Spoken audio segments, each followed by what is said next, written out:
Assalamu alaikum students. Once again, welcome to Nida Academy. I hope you all are doing great. Today's our lecture is types of sentences on the basis of structure.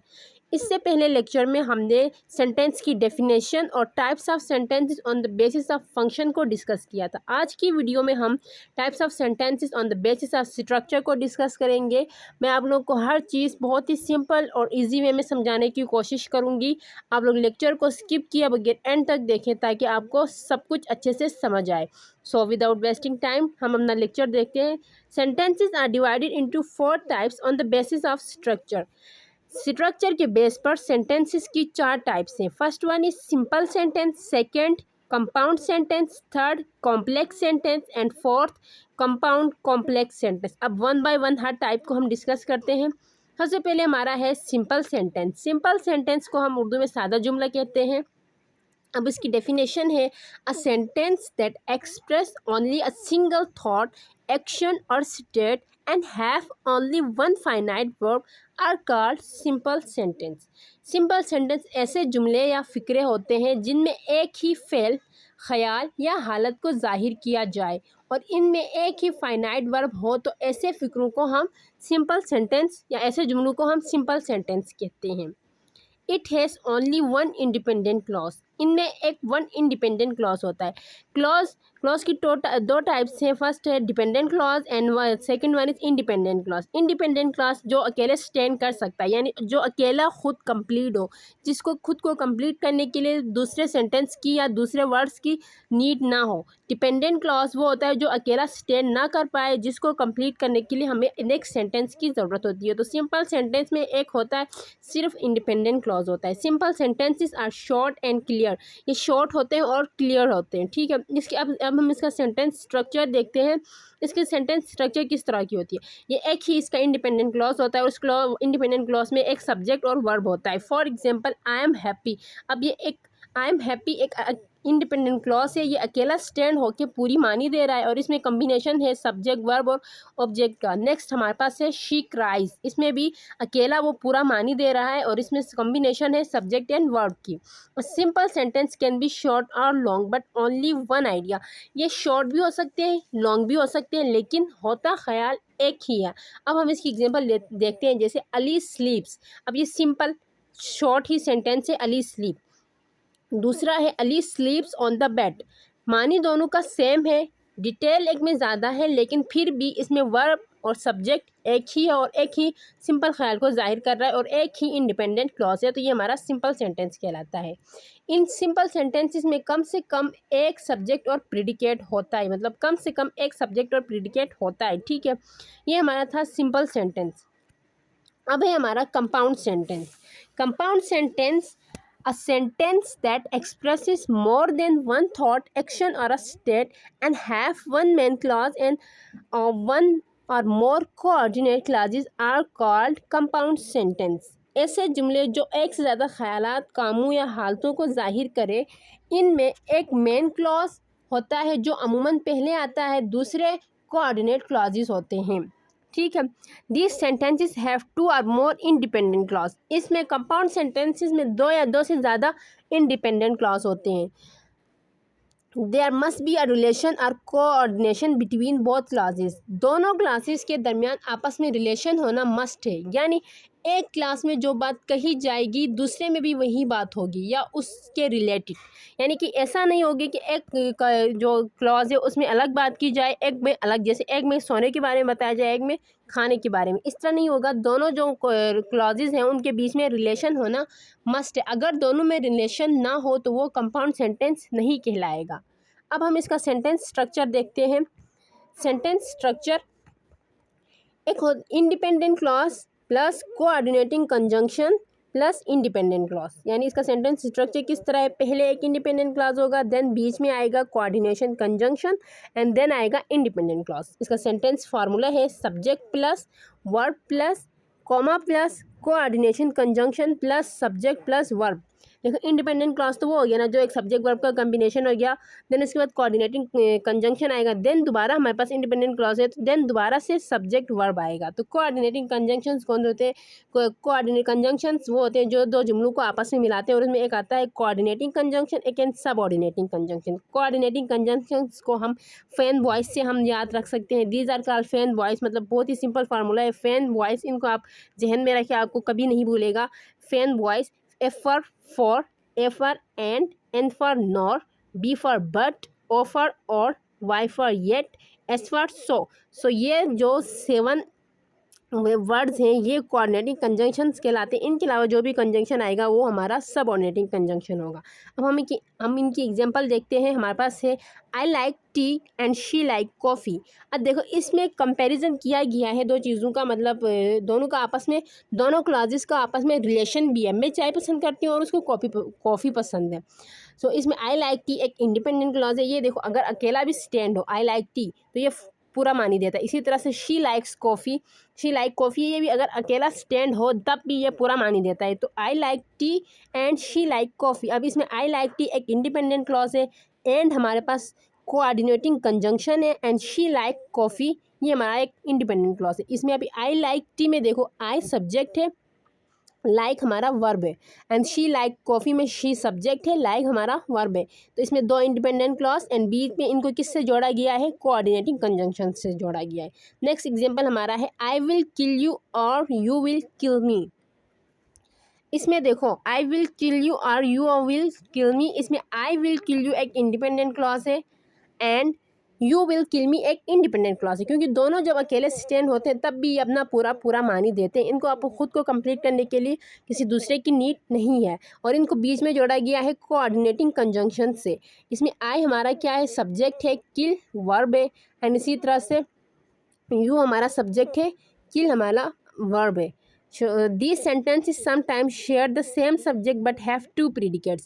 यानी कि ये क्या करते हैं, इन sentences में कभी एक subject एक ही होता है, मतलब सेम सब्जेक्ट होता है, लेकिन प्रीडिकेट्स का दो होना मस्ट है। प्रीडिकेट क्या होता है? सब्जेक्ट के अलावा बाकी जो remaining part of the sentence होता है वो हमारा प्रीडिकेट कहलाता है। सो इसमें एग्जाम्पल है I went to the market and I bought some fruits. इसमें देखो अब आई, जो दोनों इंडिपेंडेंट क्लॉजेज में जो सब्जेक्ट है वो सेम ही है। आई मैं ही हूँ कि मैं मार्केट गया, मैंने फ्रूट्स खरीदे। दोनों में सब्जेक्ट क्या है? सेम है, लेकिन प्रीडिकेट्स दो हैं। I went to the market, इसमें वेंट टू द मार्केट एक प्रीडिकेट है, एंड बॉट सम फ्रूट्स ये हमारा एक प्रीडिकेट है। तो सब्जेक्ट सेम हो लेकिन प्रीडिकेट्स मस्ट दो होते हैं, और इनके बीच में हमारा कोऑर्डिनेटिंग कंजंक्शन आ गया और साथ कॉमा भी लगा हुआ है। In this sentence there is one same subject but two predicate. Subject इसमें क्या है? आई है, एंड प्रीडिकेट वन हमारा है went to the market, and second हमारा प्रीडिकेट है bought some fruits. When the subject comes only once the sentence is not compound. अगर subject एक ही बार आए तो वो हमारा कंपाउंड नहीं होगा। जैसे देखो I went to the market and bought some fruits. अब यहाँ पर बीच में कोऑर्डिनेटिंग कंजंक्शन तो आया है, तो क्या आप इसको कंपाउंड सेंटेंस कहोगे? नहीं, क्योंकि हमने ऊपर पढ़ा है कि जिसमें एक ही सब्जेक्ट आए वो हमारा कंपाउंड सेंटेंस नहीं होता, क्योंकि इसमें देखो सेंटेंस एक ही है, I went to the market and bought some fruits. अब इसमें एक ही सेंटेंस है, तो इस वजह से ये हमारा कंपाउंड सेंटेंस नहीं कहलाएगा। कंपाउंड सेंटेंस में क्या है?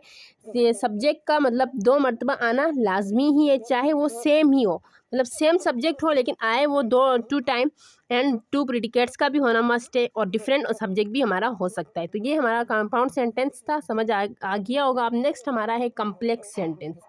Complex sentence. A complex sentence is a sentence that has one main clause and one or more subordinate clause। Independent clause को हम मेन क्लॉज कहते हैं, डिपेंडेंट क्लॉज को हम सबऑर्डिनेट क्लॉज कहते हैं। अगर कोई आपसे पूछे मेन क्लॉज क्या होता है या सबऑर्डिनेट क्लॉज क्या होता है तो आपने कंफ्यूज नहीं होना। मेन क्लॉज को हम इंडिपेंडेंट क्लॉज भी कहते हैं, एंड सबऑर्डिनेट क्लॉज को हम डिपेंडेंट क्लॉज कहते हैं। ठीक है, ये दो नाम है दोनों क्लॉजेस के।